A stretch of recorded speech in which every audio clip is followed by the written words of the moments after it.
History of English Literature. Write an essay on the causes of the decline of tragedy in the Jacobean age.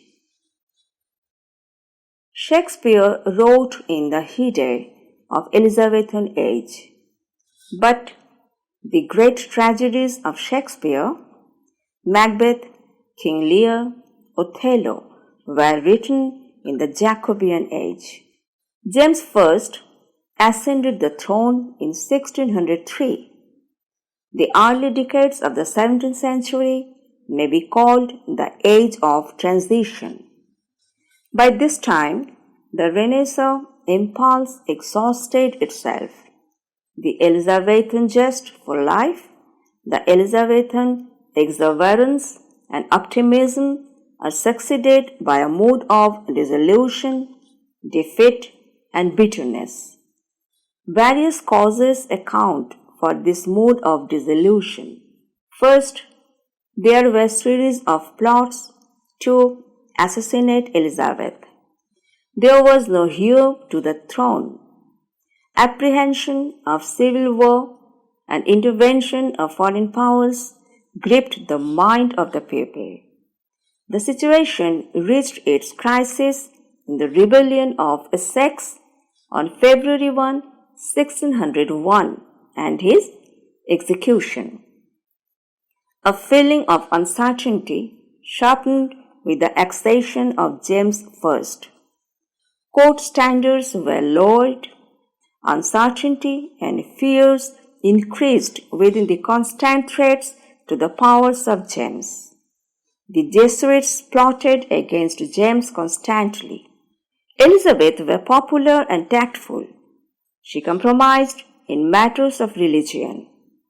James was unpopular. He was ignorant of English language and he could not communicate with the people. His court was extravagant and immoral. Criticism of the court and the church became vocal and widespread. The critical temper is reflected in the literature of the age. The times were out of joint and pessimism and satire are the natural results of the dissatisfaction with the existing order. This is seen in the preoccupation of the writers with the themes of decay, death, and disease.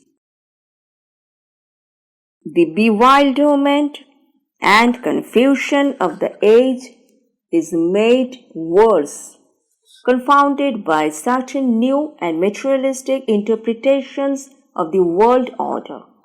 Machiavelli's The Prince was widely read. He provided a materialistic and satanic interpretation of the world order. Under the impact of this theory, the hero turned villain on the Jacobean stage and diabolism, ruthless self-seeking to the utter disregard of all moral and humanitarian considerations became the dominant theme of even such writers as Webster and Turner. The new philosophy supplanted the old one.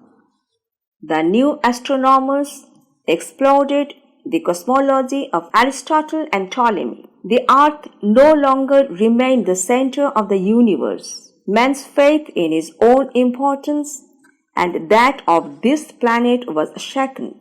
The invasion of the old cosmology by the new philosophy brought a sense of disorder, dissolution, and decay of the cosmos. This sense of decay and disorder permeates dramas of the writers of the post-Shakespearean age. Thus, the early 17th century was a period of tension and stress. The older traditions, values, and ideals, the older social and moral order were subjected to increasing criticism. The literature of the age reflected this mood in its critical and satirical temper. This mode of cynicism and criticism is reflected in the poetry of John Donne. He represents a break with the Elizabethan tradition. There was complete change of the state of the audience and the conditions of the theatre with the coming of James I. Shakespeare was a genius who combined the demands of the popular taste with the permanent requirements of great literature. Shakespeare's successors cultivated the taste of the people. The new generation of playwrights lacked a man of genius. Webster was a genius, but he was also limited by the requirements of the time. The audience of the time called for the impossibilities of romance, for the blood and thunder of the melodrama, for crude sensationalism, for immorality and obscenity, for rant and noise instead of poetry and music. There was one theatre during the reign of Elizabeth. The interests of the Queen and those of the people were one. With the reign of James I, the court gallant, with his conventions and fopperies, begins to separate himself from the city men or apprentices. He makes a distinction between himself and his vulgar herd. The court of James I asked for glare, glitter, cleverness, and sensationalism. Plays became confined to a very limited circle. Shakespeare's plays pleased all, the court and the public.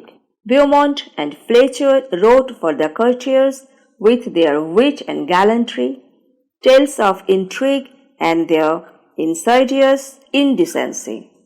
Incest and sexual infidelity became the themes of the drama.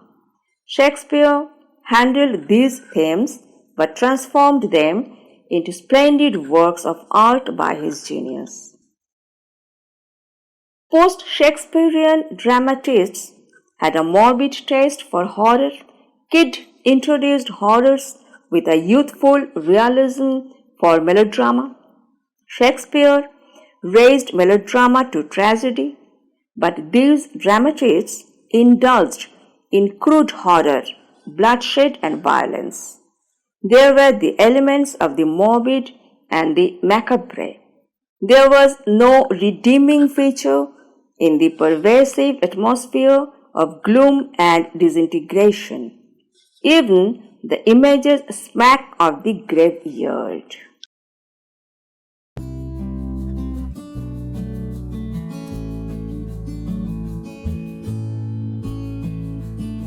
Town planning, great baths, granaries, trade and commerce, social and political life, economic life, decline of. For more updates, subscribe the channel and click the bell icon below this video.